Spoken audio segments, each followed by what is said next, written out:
Okay, so now we'll complete with the second part of the poem. The second part starts from line 12, but O, until next page, line 36 is the last line. Okay. So in the first part we were discussing this whole scenery, okay, and the river that ran from here to a sunless ocean. Now the second part we're going to describe this part, okay? But oh, that deep romantic chasm which slanted down the green hill athwart a southern cover. Okay, so, but oh, that deep romantic chasm. Chasm is a hollow place. So now we directly move from this green place as if there is something hollow, wati, okay? This is the hollow place that we are going to describe. Which slanted يعني slanted is just like a slope, يعني slope يعني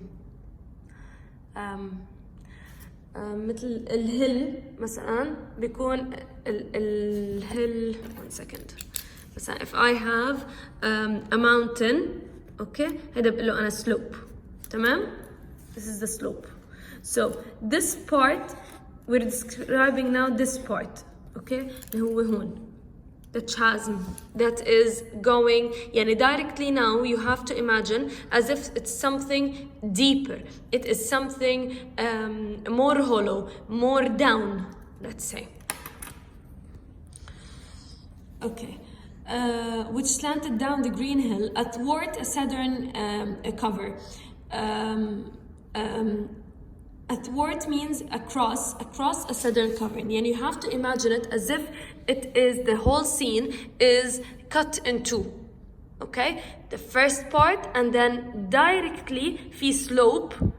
Okay? وفي اشياء تحته. Fine? وهدول الاشياء اللي تحتهم كلهم dark. Fine? يعني مثلا كأنه أنا عم بشرح.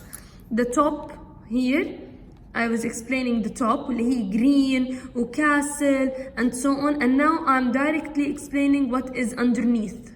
Okay? طيب. A savage place. Let's look here at the word used, savage, violent place.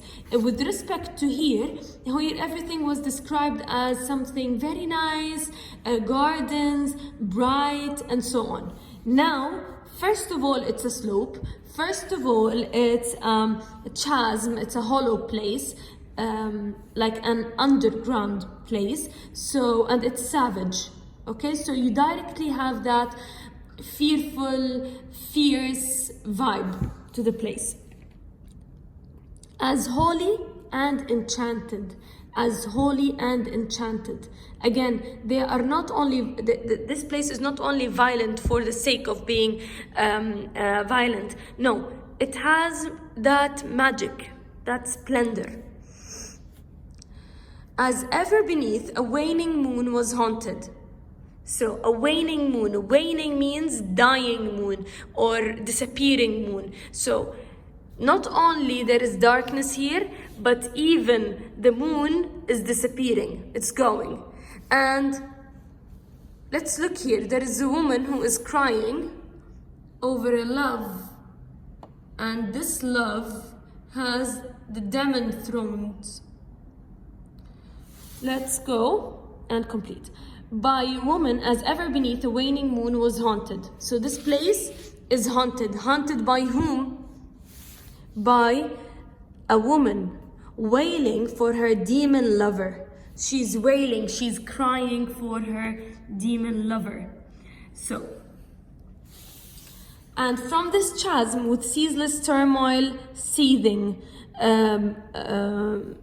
if we are going to compare it to the earth, it's going to be like as if this earth and fast thick pants were breathing. This is the simile that is used, okay? As if this earth in fast thick pants were breathing. he gives here just like a resemblance of the earth wearing pants, and these pants are very tight and very thick to an extent that the earth cannot breathe. Just imagine that you are wearing very tight jeans, okay, and you can't breathe. Fine. So as a summary, these 1, 2, 3, 4, 5, 6, 7, these 7 lines just tell us that this whole view that was described in the first part is slanted. There is a chasm, there is a hollow place under it that cuts this whole scene into 2 parts. The first part is very bright, the second one is gloomy. Yes, it is gloomy, yes, it is fierce and violent, but it still has some kind of its own magic. It's enchanted in its own way. So what we have described is a waning moon. There's a moon that is going, that is disappearing, and this place is haunted by a waning lover crying for her demon lover.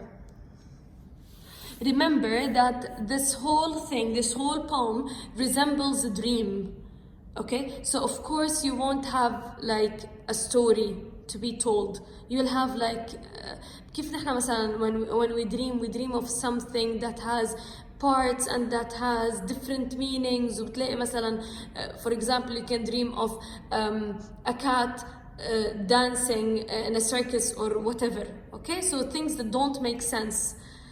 So this is what happened. It's just like a poem. It's just like a dream. The second part continues. A mighty fountain momently was forced, amid whose swift half-intermitted burst, huge fragments vaulted like rebounding hail, or chaffy grain beneath the thresher's flail. These 4 lines describe the fountain. So, a mighty fountain momently was forced. So there was a fountain that came naturally from the ground. I drew it here as a fountain just so you know, okay? Just so you understand. But actually it's not like